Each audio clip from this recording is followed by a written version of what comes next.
അപ്പോൾ കഴിഞ്ഞ ശനിയും ഞായറും രണ്ടും കൂടെ കൂടിയിട്ടുള്ളൊരു കുഞ്ഞു വീഡിയോ ആണ് ഇന്നത്.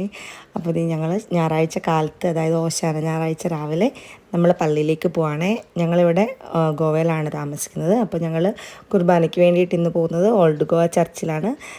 ഫ്രാൻസിസ് സേവിയറിൻ്റെ ബോഡി വെച്ചിട്ടുള്ള ചർച്ചുണ്ടല്ലോ, ആ ചർച്ചിലേക്കാണ് നമ്മൾ പോകുന്നത്. അപ്പോൾ അത് അങ്ങനെ നമ്മൾ ചർച്ചിലേക്ക് എത്തി. കാലത്ത് 9 മണിക്കത്തെ കുർബാനയ്ക്കാട്ടോ നമ്മൾ പോയത്. 6 മണിക്കും 7 മണിക്കും 8 മണിക്കും ഇതിനു മുമ്പ് 3 കുർബാന ഉണ്ടായിരുന്നു. 4ാമത്തെ കുർബാന ലാസ്റ്റ് കുർബാനയാണ്. ഇതിനാണ് ഞങ്ങൾ പോയത്. അപ്പോൾ ആദ്യത്തെ 3 കുർബാനയും കൊങ്കണി കുർബാനയും, ഈ ലാസ്റ്റ് കുർബാന ഇംഗ്ലീഷ് കുർബാനയായിരുന്നു കേട്ടോ.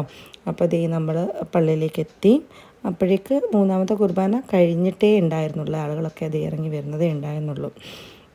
പിന്നെ നമുക്ക് ഇതിനുള്ളിലേക്ക് ക്യാമറ കൊണ്ടുപോകാൻ പറ്റില്ല കേട്ടോ. അതുകൊണ്ടാണ് ഉള്ളിലത്തെ വീഡിയോ ഒന്നും എടുക്കാൻ പറ്റാഞ്ഞത്. പിന്നെ ഇത് കുറച്ച് കഴിഞ്ഞപ്പോഴേക്ക് അല്ലൂസ് വാശിയായി. പിന്നെ അവനെ കൊണ്ട് കുറച്ച് നേരം ഞാൻ പുറത്ത് വന്നിരുന്നു കേട്ടോ. അത് ഭയങ്കര ചൂടും കൂടെ ആയതുകൊണ്ടാണെന്ന് തോന്നുന്നു അവൻ ഇരിക്കണേ ഉണ്ടായില്ല. അങ്ങനെ ഈ കുരുത്തോലയൊക്കെ കിട്ടി നമ്മൾ പോകുന്നേ. അപ്പോൾ വൈകിട്ടത്തേന്, അതായത് നമ്മൾ കൊഴുക്കട്ട ശനിയാഴ്ച, അതായത് തലേദിവസം വൈകിട്ട് നമ്മൾ കൊഴുക്കട്ട ഉണ്ടാക്കി വയ്ക്കും. അത് തന്നെയാണ് നമ്മൾ കാലത്ത്, ഞായറാഴ്ച കാലത്ത് കഴിക്കുക. അപ്പോൾ ഞാൻ പഞ്ചസാര ഇട്ടിട്ടാട്ടോ കൊഴുക്കട്ട ഉണ്ടാക്കിയത്. ഇവിടെ മറ്റേ ശർക്കര ഇട്ടിട്ടുണ്ടാക്കുന്ന കൊഴുക്കട്ടയോട് ഇവിടെ ആർക്കും വലിയ താല്പര്യമില്ല. അങ്ങനെ നമ്മൾ കൊഴുക്കട്ടയൊക്കെ ഉണ്ടാക്കി. വലിയ കുഴപ്പമുണ്ടായില്ല കേട്ടോ. അത്ര വലിയ സോഫ്റ്റ് അല്ലെങ്കിലും നമ്മൾ കൊഴുക്കട്ടയൊക്കെ ഉണ്ടാക്കി സന്തോഷത്തോടെ അങ്ങനെ നമ്മുടെ ഓശാന കഴിഞ്ഞു.